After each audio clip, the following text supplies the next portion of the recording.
So the post-trib. Difference is here, the post-tribbers believe that the church will go through the tribulation because there's two different opinions that the post-tribbers have. They either say they will say this is the wrath of God, but the church is protected during it. So they don't experience it, because the scripture says in Thessalonians 2 times, we're not going to experience the wrath of God. So the post-tribbers, they say we're going to be church will be here, but they're protected. The other one says, Dr. Gundry, I think, he says that the wrath of God is only the battle of Armageddon, which takes place at the end. This is just tribulation, it's not wrath. So they have a mixed thing there, but the main thing is the rapture and the second coming. Notice they are when? At the end of this 7-year period, Daniel's 70th week, and they are one event. Keep this in mind. Pre-trib says rapture here, second coming here. They're separated by 7 years. And they got a problem, which we'll bring up later, because both events are called the second coming. But they say, no, they're both not. Because you ask a pre-trib scholar to say, oh, the rapture is the second coming of Christ, and say, no, it's not. He doesn't come to the earth, so he doesn't really come. It's not the coming.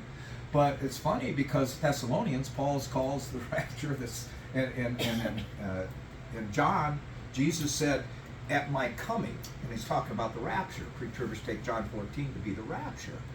And so they've got really anyway, but here's post-tribbers say it's all one event. And pre-raptors, we believe that too. I'll explain that in a minute. But this is the post-trib view. And there's some good scholars who believe that. So here it is laid out again. The coming to rapture, and then he comes right back and brings his angels, and they beat up the bad guys. The Battle of Armageddon is there. And that completes the wrath of God. So see, but one of them, either Gundry or Ladd, says the tribulation isn't God's wrath. And the trumpets and seals of bowls. So, but what they've got is here, the rapture and the second coming to earth is one event. And there's some problems. Everything else is the same. Pre-trib, post-trib, mid-trib, pre-wrath, covenant, abomination of desolation, and the ending of the Battle of Armageddon at the end of the 7 years. Here's George Ladd and Gundry. I happened to get these books while I was in seminary and read them. I said, these guys aren't dummies. They're post-trib, but they've got problems. They've got some problems. And the problem with post-trib, you say, why do I have a problem with post-trib? Because here, the church is gone. Jesus comes back and kills all the bad guys. What's the problem with that? Any ideas? What happens here? The millennial kingdom. Who goes into the millennial kingdom? There are people in the millennial kingdom with physical bodies. People die during the millennial kingdom. Okay? But if all the bad guys are killed in their physical bodies, all the good guys got raptured out, there's nobody with physical bodies. Who's going to repopulate the earth and all that stuff we talk about the millennium? Big problem. That's why I didn't become a post-tribber. Because I was tempted to become a post-tribber because of 2 Thessalonians chapter 1. But we'll talk about that later. So they got problems. I hung on to pre-trib because pre-wrath wasn't around back then. Okay, so there's a little things on that. Now, what about mid-trib? Maybe it's compromise. Don't we love to compromise? Isn't that the rule of politics? Got to compromise, and that. Well, you don't compromise theologically. Okay. Well, maybe this is what mid-trib is. And some people might say, yeah, I like that. Well, maybe it's the middle. Okay, so what they say is the mid-trib rapture is based on the fact that the first 3.5 years is just the birth pangs. Have you ever heard that term, birth pangs? It's the beginning of tribulation. But after the midpoint, it comes mega. Mega meaning big. The mega flips this, the great tribulation. And they understand, well, because this is so bad. And just like in labor, okay, the only one in the room that can identify with that, okay, it's painful. I had appendicitis, so I knew I had pre-appendicitis. Oh, I'm sick. I don't feel good. And then when I got to the hospital, oh man, knocked me over the head. Yeah, you had it too.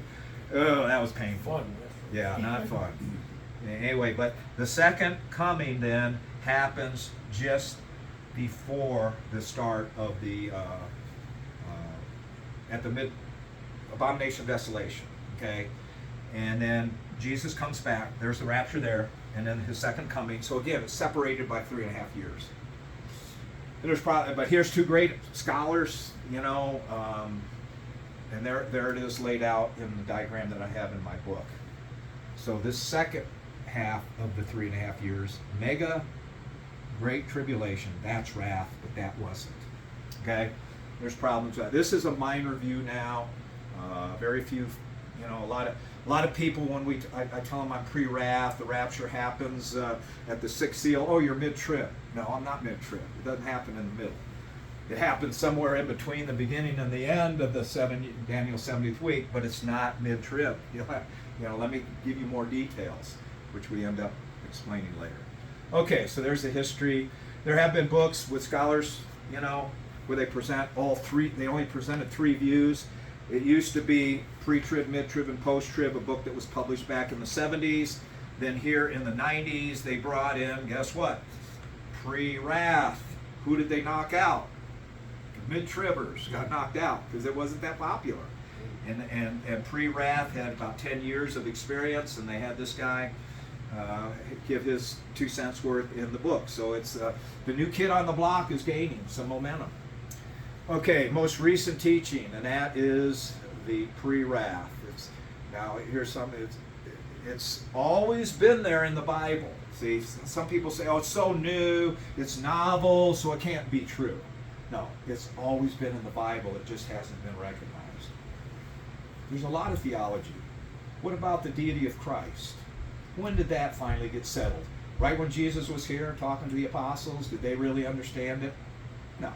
Did they understand the Father, Son, Holy Spirit? No. It took a few years. What about salvation? The teaching on salvation, saved by grace. Was it all? Did the church know everything about? No. They had to have councils and meet. What do we do with the Jews? You know, what do this conflict with Jew and Gentile? They had to have meetings. They had to talk about it, and they finally come to this statement, and this is orthodoxy. Okay. They never did that with eschatology. Never did the church get together and figure it out. You know, the best thing was just the most closest thing was just groups get together like the Plymouth Brethren, and they studied it and they came to their conclusion. But they didn't go out and say, "Hey, what about you?" Because there were other scholars that came up with the post-trib. They didn't see the rapture separated by 7 years. Some Greek scholars, no, we don't see that. And so that's when they came up and formulated their post-trib as a response to the pre-trib. So, but this other view, this pre-wrath view, which I am now, you know, espousing and believe, it's always been there. It just wasn't popularized, and it wasn't the Robert Van Kampen, as we're going to see. Here's the man. He went to Moody Bible. His father was a Christian book publisher in Chicago, and he had all these scholars come, and his dad would publish their books, and they were post-trib, mid-trib, pre-trib, and he would sit down and be able to hear their discussion and maybe even interact with them, and he was impressed. But he says, "You guys all contradict each other," and there's verses that contradict everything. You know, he was good. He went on to Moody Bible, but he said, "You know, God isn't a God of confusion. Maybe there's a none of the above, you know. Maybe that's the truth." This guy was very logical. Unfortunately, he passed away about probably 15 years ago, so I never got to meet him. But he studied this, very logical. He says, "I'm not satisfied with the three views." And so he studied and studied, and then he became very wealthy. He went into business. He became a very wealthy, multi-millionaire. And Van Kampen mutual funds. I don't know if you're into. I had heard of. I'm not into business, but I knew about some mutual funds. He had these mutual funds that were named after him. That's how influential this guy was. He gave away tons of money for the gospel. He loved the Lord, and he knew his Bible. He went to graduate from Moody Bible. But when he finally sold his biggest business and had some time off, he says, "I'm going to sit down and have a personal retreat. I'm going to take everything I gathered over all these years, and I'm going to sit down and I'm going to try to find out. I got to come up with something better." And so he did, and that's when he came up and saw something that nobody else had ever seen. And see, it's there, but nobody had systematized it. So, okay, so here's the story about him. So, the darkening of the sun and the moon and the stars. Now, you guys that have read my book, so you know it's a big deal in my book. But to most people who read the Bible, like me, oh, the darkening of the sun and the moon and stars, that must be, the eclipse or, locust attacks, or the sun, we don't have, it's dark here, or whatever, and you come up with all kinds of things. It's volcano ash or whatever.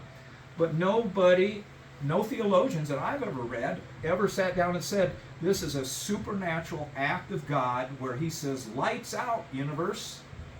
The stars, and our sun is a star. The moon gets its sun from the sun.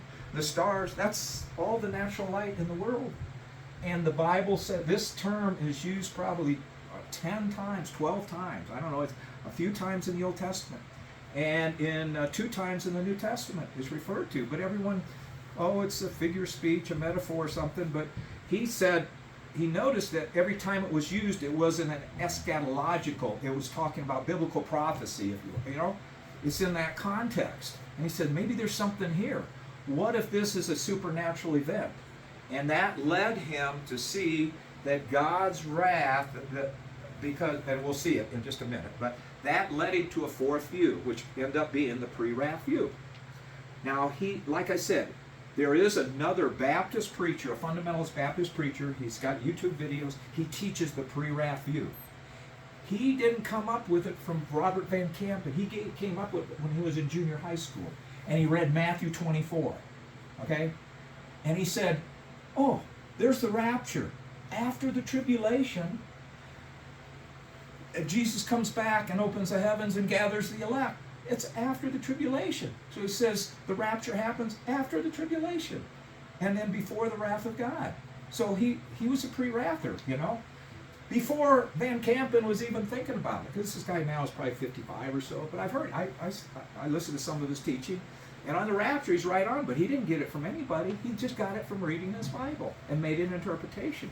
It wasn't the popular one, So nobody taught him that. He got it. So that's the point I'm making, see?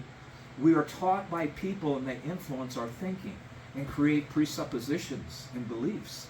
And some of them can be good and some of them can be bad, okay? So we have to be Bereans, like the Bereans. They heard Jesus telling them things, so they went to the scriptures to check out what Jesus was telling them to figure it out. That's being a careful student. And so that's what I'm trying to encourage us to be better students of the Word. Okay. But his view, here it is. Now here, let me point out this, and you've seen it, but let me review the important thing.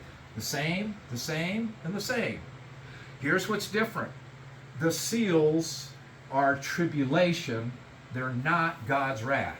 That's huge. That's not the day of the Lord's wrath, okay?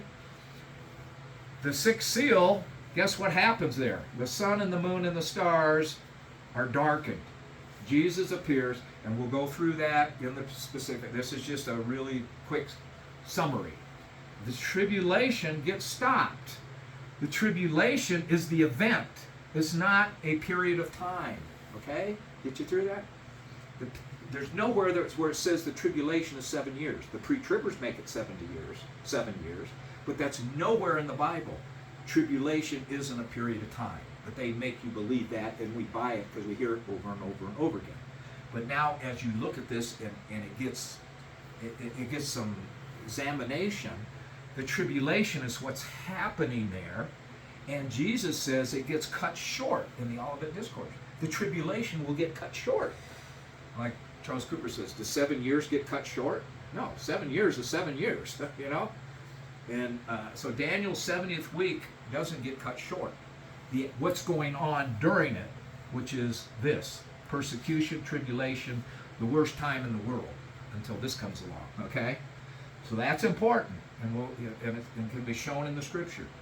But then, after the rapture takes place there, the wrath begins. The trumpets and the bowls take place there, which is going to become very obvious when you see the difference in Revelation 6, 7, and 8, so forth. The difference between what's causing the tribulation and what is causing the trumpets and the bowls.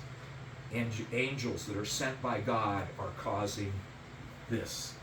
This is events that is going on today. has been going on for thousands of years. Wars, rumors of wars, pestilences, mean people that want to control and kill people because they don't. That's been going on forever. That's not the wrath of God. And that's what's going to go on here. So just because it's so terrible and it's taking place during Daniel's 70th week, pre-tribbers, this is the mistake that Darby made. I'm speaking of speculation here. They thought, again, this is speculation. Why did they put the seals as wrath of God? Because it's so bad. And because it's universal. And it's at the end times, it must be the wrath of God. So they threw the seals in there as part of the wrath of God. But that can't be supported. There are clear differences. So this is the diagram again, laying it out. Everything. This is the same, and that has something to do with the whole picture. Armageddon. Everyone agrees with this battle where Jesus does come in. He wipes out all the bad guys and sets up the millennial kingdom. Which, let me just mention this. The millennial kingdom is the new heavens and the new earth, but it still has problems. It's got sinful people. The world is going to be changed, the new heavens and the new earth. It's the first 1,000 years of the eternal state. Okay? You're not going to hear that from too many people because that's another thing. But I just point that out. The millennial kingdom, the earth is changed. Sin is reduced. People live longer. The lion lies down with the lamb. I was playing with his dog, and I love dogs, and my dog's so friendly, and the dog just wants to play with you and all that. And I say, it's going to be so cool in the kingdom because I want to have a pet tiger, and I want to have a gorilla, and I want to have dolphins, and I don't want to have any spiders and cockroaches, though. But, they won't be wild animals. The lion will lie down with the lamb. The child will play with the snake, And that's what's going to be in the kingdom as the curse is lifted, a big part of the curse, but there's still people who have physical bodies that reproduce and they still have sin nature. All of them that go into the millennial kingdom are believers, but they have babies. They have lots of babies because okay, here we go. All right. Sorry. Okay, a little more on Van Kampen. Enough on that. He wrote a book. Let me see. Okay, Van Kampen. He publicizes. He starts doing recordings and teaching classes. Then he wrote a book in 1992. Actually, Rosenthal's book came out 2 years earlier. Rosenthal broke the ice. And Van Kampen, in this, he put everything he had studied. He's got some crazy stuff in this book. Now, this book is, you're talking about the unseen realm and then he wrote this book. This is the book that I recommend you get if you want to get his book. A book on either Rosenthal's book, Van Kampen's second book, or I'll show you Alan Kirshner's first book. And of course, my book. But my book doesn't repeat what they did. I didn't want to reinvent the wheel. My book just deals with destroying imminence, trying to dismantle imminence. This presents the pre-wrath view. And they have some arguments against pre-trib, but it's mainly presenting what we believe the Bible teaches, okay? All three are good. I got all of them, and then I went ahead and got this one because I was serious about it. It's that thick, and I've been through it. I've read it 3 times, I think, now, because he has some, he spent a lot of time studying this, but he has some stuff that I don't disagree with, but he has a lot of really good stuff. So, yeah, get this before you get that, and if you become a teacher of the pre-wrath view, you need to get this one and really find it'll have more information, more details. But anyway, he wrote, and this one he sent out first. He gave it out free. He sent thousands of copies to all the pastors that he could around the country. So they get in their mailbox. Here's this book about the pre-wrath view by Robert Van Kampen, and a lot of them I know they did. They probably looked at this and said, "This guy's a kook," because he has a lot of, and because they're pre-trib. But anyway, so I was able to get some copies of this for pretty cheap on eBay, $2 or $3. That was a bargain, But they just discarded it because they couldn't buy the argument as a whole, plus some of the speculation. Let me give you one example of speculation. He thinks the Antichrist is going to be his resurrected Hitler. Okay? And he sat there, and I first heard that. I said, this is nuts. And he wrote a fictional book about the Fourth Reich. A fictional book, a whole book on this, which acts out, but it's speculation. But then when I saw his reasons, I understood, because there's some places in Revelation. Remember, it talks, well, this beast, there's the eighth beast, and the seventh beast is one of the eight, as you've read Book of Revelation, what's he talking about here? That's where he got that from. And I could see the logic of it. So he had a reason for believing it, but that's up here, And people would say, the resurrected Hitler is Antichrist. Wait, that's nuts. So they blow him off. But I learned a lot about 40 years ago to not throw the baby out with the bathwater. Okay? I went through some hard times to learn a lesson on a different theological issue there. So there's Marvin Rosenthal, president of Friends of Israel. I used to support his ministry, reach the Jewish people and all that. He was a Dallas guy, pre-trib, strong, great teacher. And what happened, and he wrote this book in 1990. So it came out a couple years before Van Kampen wrote his book. But Van Kampen wanted him to come on the board. No, Rosenthal wanted Van Kampen to come on the board of Friends of Israel. But Van Kampen said, I can't, because I disagree with your doctrinal statement. On what? On the rapture. Well, we teach the pre-trib rapture. What do you believe? He says, well, I teach the pre-wrath rapture. No, they didn't even have the name yet. Together they named the pre-wrath rapture. He said, well, I teach the rapture is in between the middle and the end. Well, where do you get that from? Well, let me sit down and explain. So Rosenthal took the time to listen to him and said, I think you got something there. They spent quite a bit of time together studying it, and Rosenthal became a believer. Okay? You know the experience, right? Or you all know. Yeah, I believe now. And so he had to go to the board of the Friends of Israel and say, I can't sign our doctrinal statement. He had been the president for like 18 years. He was a great Bible teacher, man. Incredible. But now he can't sign. We have to talk about this. So what do I have to do? Resign, or are we going to change the doctrinal statement? Well, so they had a retreat. So they handled it very well. And Rosenthal and Van Kampen got together with the board. They talked about it, but the board didn't buy it. They said, no, we're not going to change our doctrinal statement. So Rosenthal has to leave, okay? He started an organization, does the same thing. Mr. Van Kampen helped finance it, and then they got the same thing, doing the same thing, reaching the Jews for Christ, but with the perspective of the pre-wrath rapture. Rosenthal died just about 2 years ago, and his son is in the head of it now. I never met either one. I called Rosenthal and sending my book about 4 years ago, right after I published it. Hey, I'm a pre-wrather. Your book really had an impact on my life. That's all I had. I didn't even have the internet. But finally it sunk in, and thank you for persevering. And he said, oh, great, Tom. So I sent him a copy of my book. He was a busy man. He finally passed away, but his son is now in heaven. Now, Charles Cooper. Charles was a Dallas seminary guy. He probably started Dallas when I was just graduating. So he graduated about maybe 5 years after I did. Black guy. Well, I go on the internet, and after I became a pre-wrather, and I find out about this guy, Dallas seminary guy, is a pre-wrather, and I find out he's this black dude, and I listening to some of his little talks on YouTube or whatever. This guy could preach, man. He's been preaching since he was a teenager, and he went to Bible college, was a pre-tribber. They told him, he said, I want to get us. They wanted him to go to Southern Baptist, but he said, no, I want to know Greek. I want to know the language. Well, you need to go to Dallas. So he went to Dallas. So that's where he ended up in Dallas. And so influenced and being a pre-trib teacher.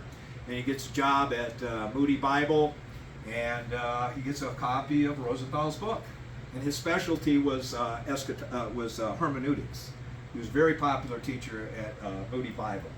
And so he's teaching hermeneutics, and that's his specialty. So he reads Rosenthal's book, and he looks at it and says, this is true.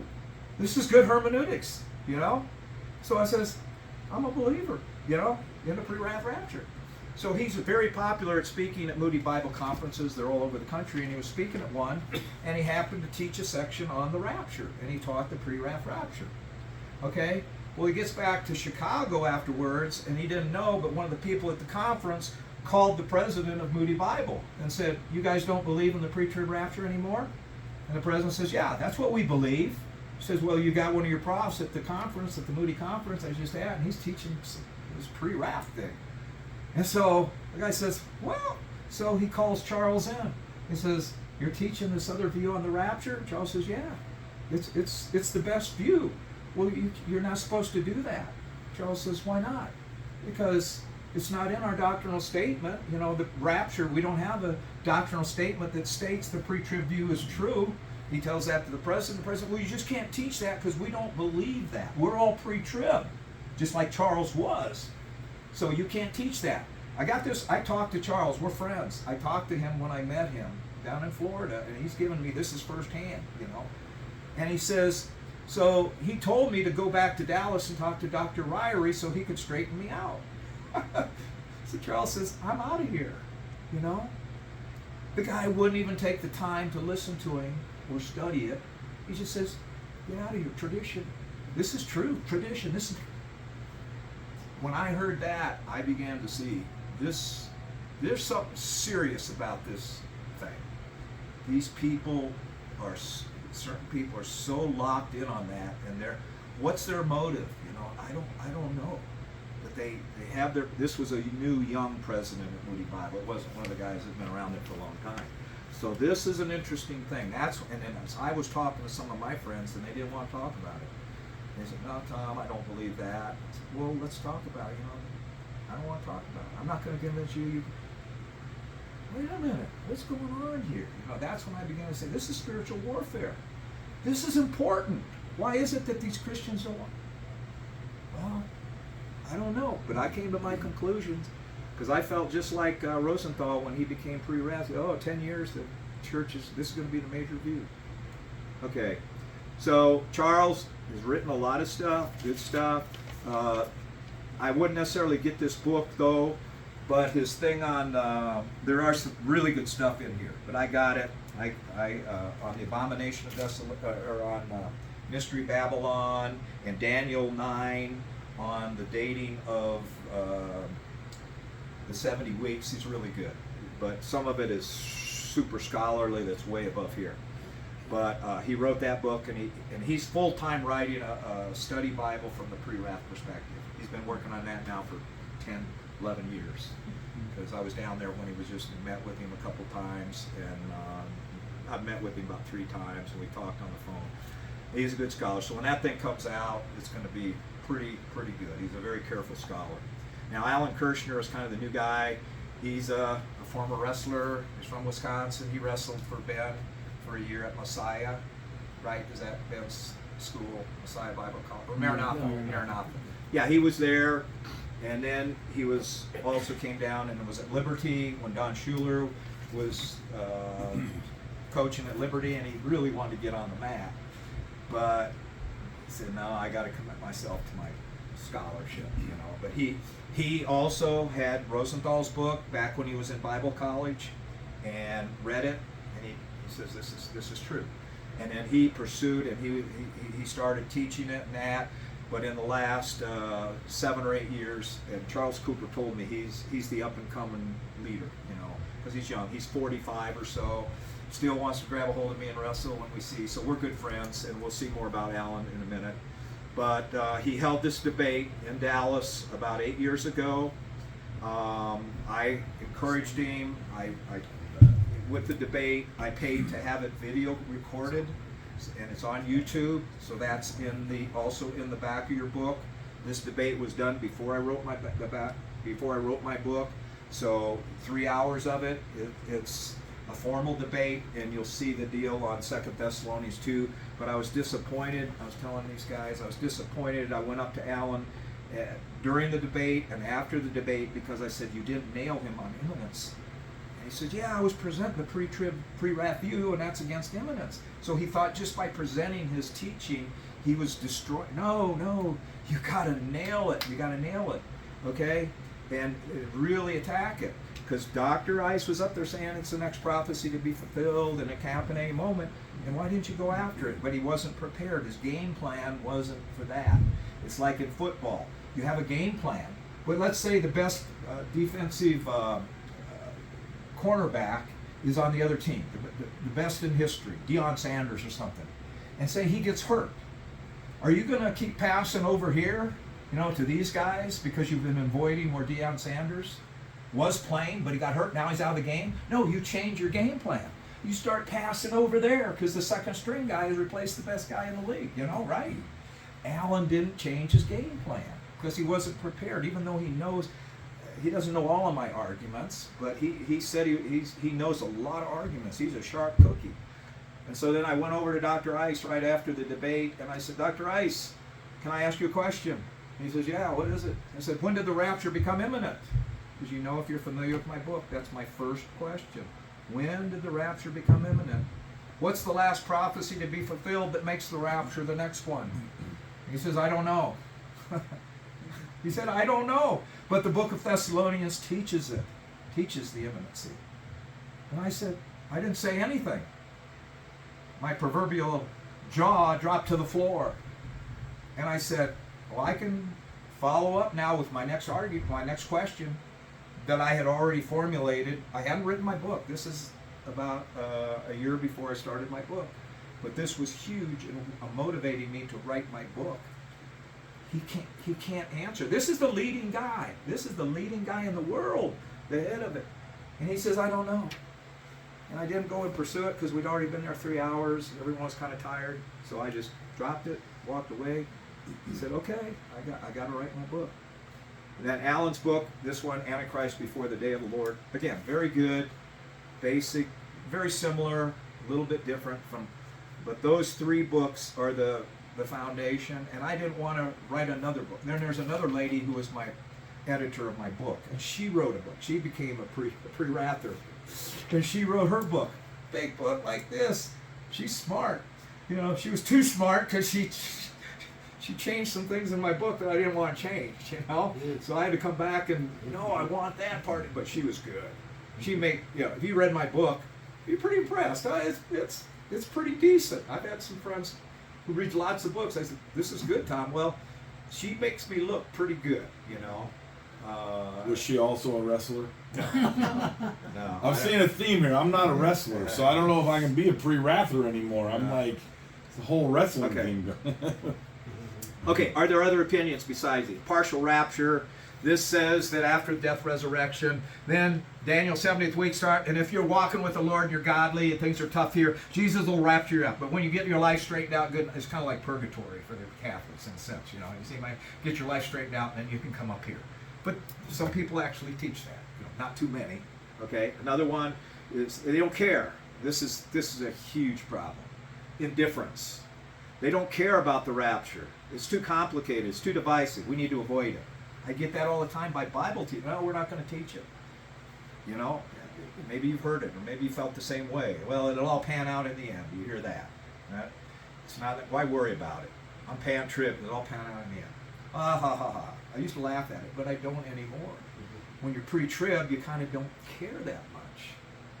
But we should care because we're passing on biblical knowledge, and eventually some generation of your kids or your grandkids or your great-grandkids are going to face the end. We may even do it. We may face the Antichrist in our life. That's possible. So I'm not saying it's still down. As you know, things are going fast, but there's still things that have to take place. It's not ready. I have a whole section on that in this whole presentation. All right. I'm not going to review. Okay. So, but all 4 views agree on one thing. We, the church, is not going to experience the wrath of God. 1 Thess 1:10 and 5:9 says that. Jesus saves us from the wrath to come. Well, is that hell? Or is it? No. In the context is persecution. That's what the Thessalonians were going through. Terrible persecution. And then at the end of the book, God has not destined us for wrath. He's not destined us. He doesn't want us. We're tested. We know all about that testing and trials we go through. And it's very painful. But it's refining. It's not punishment. Okay? When does God's wrath begin? Okay. So we covered that. So I don't have to, said when the wrath begins, what is God's wrath? Okay, pre-wrath. Okay. Before I start this and go into the first pillar, let's take a break and questions, or if you have any questions.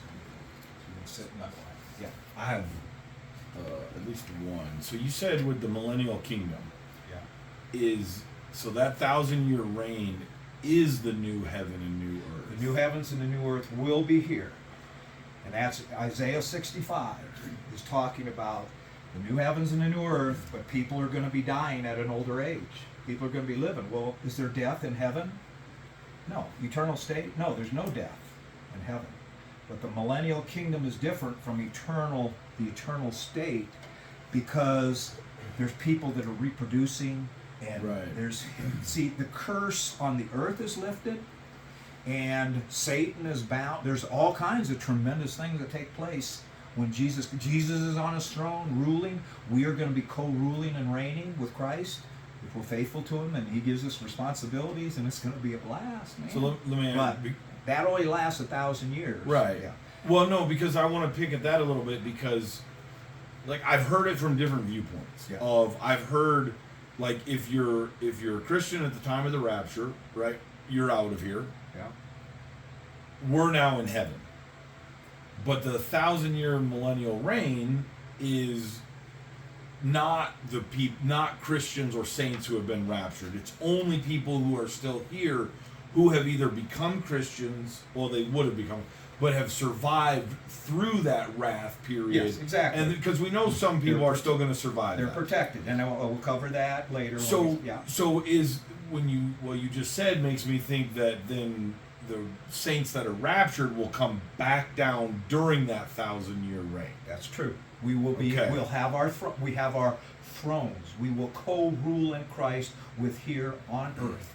He told the apostles that, and it's and in the book of Revelation, in Revelation 20, he says, for that 1,000 years the saints will be on their thrones here on earth. What are thrones? It's authority to rule. It's you're a judge. You have authority. You're running a company. Whatever we're going to be doing in heaven, which is a lot of similar things to here. Managing his world, just like Adam and Eve were supposed to subdue the earth and rule over it in the original garden. We're going to have the same task. It just went through a bunch of bumps to get there. So yeah. So where does we get the description of what the walls look like, right? Of the gates of pearl, streets of gold. Okay. Well, no, I'm just So is that metaphorical or is that real? Depends. Okay. I have to take a look at it, and I'm working through that myself in the book of Revelation, and plus the stuff in the Old Testament there will be a temple. There will be a physical temple, which and this gets really difficult. There'll be some sacrifices, but the sacrifices aren't the same ones as what were done before. But there still has to be sacrifices for the cleansing of sin of the sinful people that are in the millennium, who are believers. See, and to restore their fellowship with God. See, and that's something that the amillennialists they don't like to hear that, and they really and rightfully so criticize pre-tribbers but you got to get it. But anyway, there's a lot of figures of speech and stuff and metaphorical stuff, but there's a lot of literal stuff too. And I guess I can't. No, and that's fine. I struggle with that, of understanding that, because if we come back as saints and rule, will we be living with people who are non-Christians who have survived the wrath, and will we commingle with them? Only people who go through the wrath of God are believers. But they have babies. Not every baby follows Which the is Lord. where sin gets reintroduced during and in that 1,000 years. And I think one of the curses taken off is probably going to be childbirth. Hey, thank you. And they'll have babies a lot more. It might be. A lot of things are going to change. There's going to be billions upon billions of people on the earth. During that 1,000 years. Oh yeah, and then but the people who reproduce, they're going to be born. They'll be unbelievers. Sure. And that's who Satan raises up at the end of the millennium, and when he's let out of his abyss, and he comes and leads them not in a physical body, but probably spiritual, and you'll have the final Magog-Gog battle, and they're coming to Jerusalem to unseat Christ, and they're it's gone. over. Yeah. They're toast. And then the See, great that's white when I always thought that was still Earth as we know Earth. No, But then once Satan was cast into the lake of fire for eternity, that's when we would get the new heaven and new earth, and it would be a perfect location. That's the popular teaching. Okay. But I am a kind of not a lone wolf, because I didn't originate that. That there isn't a destruction of the, and if you guys have been around and listened to some good Bible prophecy teachers, and they talk about 2 Peter 3, there's a new heavens and new earth at the beginning of the millennium, and then at the end of the millennium, after the great white throne, it says the earth, there was no room for the earth, and all that, and there's this, and 2 Peter 3 talks about the burning of the elements, and there's a giant nuclear explosion in the universe, and it's totally destroyed. And then God remakes the eternal state of the earth. That's what I was taught, and that's what I believed, until I read Mr. Van Camp and made a one-paragraph statement in his second book about the new heavens and the new earth will begin at the beginning of the millennium. And I said, I've never heard that before. That's interesting. And I'm the type that said, I'm going to dig in. And so I did. I looked at 2 Peter 3. And I looked at Revelation 21, and it took me a while to figure it out. And I have a paper on it too, and we can make some copies I'd if you like want. to see that. Yeah. But this is something. It's a minor view, but no. When God recreates the new heavens and the new earth, He doesn't need to recreate it again. The curse has already been lifted, and it's an eternal state as far as the physical universe. Okay, and there's still people that need to be repent and need to be judged and all that. That's the difference between the millennium and the eternal state, and hell is, and the great white throne judgment is the separation there. But no, 2 Peter 3, it's very clear, it's always been there, but the people who believe that there's an eternal explosion in the universe, a nuclear explosion at the end of the millennial age, and then that whole thing based on a very poor exegesis of one verse, Revelation 21:1, I think. Okay. Yeah, I think it's Revelation. It says, and then I saw the new heavens and the new earth, and there was no room, or there was no, I forget, I don't have it memorized. Okay. But I can explain, take the time there. No, that's fine. But, I just, God, you know. And then 2 Peter 3 ties in with that, because that's where they get the burning with the elements of the heat. Like it's a nuclear explosion that destroys. No, he doesn't have to. He doesn't have to recreate the millennial heavens and earth. And the Old Testament in Isaiah 65 talks about the new heavens and new earth will be there, and people will flourish and all that, and a baby will live. If you die at 40 years old, that's You're very unusual. Baby. Yeah. But there's no death in the new heavens and the new earth. If you see, but there is death in the new heavens and the new earth, but there's no death in heaven, see, in the eternal state. But the millennial kingdom has death in it of people who are unbelievers, and that's why it's set apart as 1,000 years. It's within the eternal state, but there's still sin. That's what makes it different. Okay. But it's the new heavens and new earth. Are you getting this? No, I understand what you're saying. I think that's just hard to understand, because you think of the eternal heaven and earth as perfect. And so if you have that 1,000-year reign where sin still grows, you see what I'm saying? Sin is in the people, but the curse is off the heavens and the earth. Yeah, there's no pollution.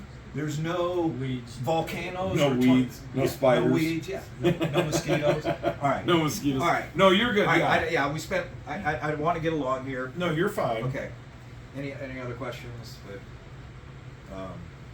But that's something. But I have to just sit down with you in 10 minutes, looking at 2 Peter 3. Okay. It'll be clear as mud. No, okay. It'll be clear.